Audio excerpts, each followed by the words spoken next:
Hi guys, welcome to முப்படை training academy. So இன்னைக்கான பசல்குள்ள போக வேண்டிய நேரம் வந்துருச்சு. இன்னைக்கான பசல் என்ன அப்படின்றது நீங்க யோசிச்சு பாத்தீங்கன்னா ஒன்னும் இல்லைங்க. ஒரு 30 விளையாட்டு வீரர்கள் இருக்காங்க. ஒரு 30 விளையாட்டு வீரர்கள். சோ செஸ் காம்படிஷன் விளையாட்டு வீரர்கள் வச்சுக்கோங்க. ஏன்னா நமக்கு தான் செஸ்னா ரொம்ப பிடிக்குமே. ஏன்னா தமிழகத்தை சேர்ந்த செஸ் விளையாட்டு வீரர்கள் நிறைய சாதனை பண்ணிருக்காங்கல்ல. இப்ப கூட செஸ் சாம்பியன்ஷிப் டைட்டில் வின் பண்ணது யாரு? குகேஷ் அவர்கள். சோ கமெண்ட் பாக்ஸ்ல நீங்க சொல்ல மாட்டீங்க, நானே சொல்லிட்டேன். சோ குகேஷ் அவர்கள் தான் செஸ் சாம்பியன்ஷிப் டைட்டில் வின் பண்ணது. சோ அந்த மாதிரி ஒரு 30 செஸ் விளையாட்டு வீரர்கள் இருக்காங்க. அதுல இருந்து நான் ஒரு வெற்றியாளரை தேர்வு பண்ணணும். அந்த 30 பேர்ல இருந்து நான் ஒரு வெற்றியாளரை தான் தேர்வு பண்ணணும் அப்படின்னா நான் எத்தனை ஆட்டங்களை மேக்சிமம் நடத்தணும்? வேணா இதுக்கு ஆப்ஷன் தரட்டுமா? 15 ஆட்டத்தை நடத்தினா அந்த வெற்றியாளரை தேர்வு பண்ணிடலாம் சார் அப்படின்னு சொல்றீங்களா?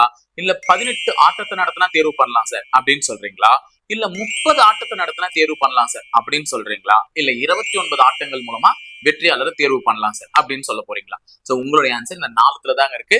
15, 18, 30, 29. சோ இந்த கேள்விக்கு மறக்காம உங்களுடைய ஆன்சரை கமெண்ட் பாக்ஸ்ல கமெண்ட் பண்ணுங்க. நான் உங்களுடைய ஆன்சரை பின் பண்றேன். ஓகேங்களா? சோ இணைந்திருங்க, தொடர்ந்து பயணிப்போம். உங்களுடைய பயிற்சி மையத்தோட. நன்றி, வணக்கம்.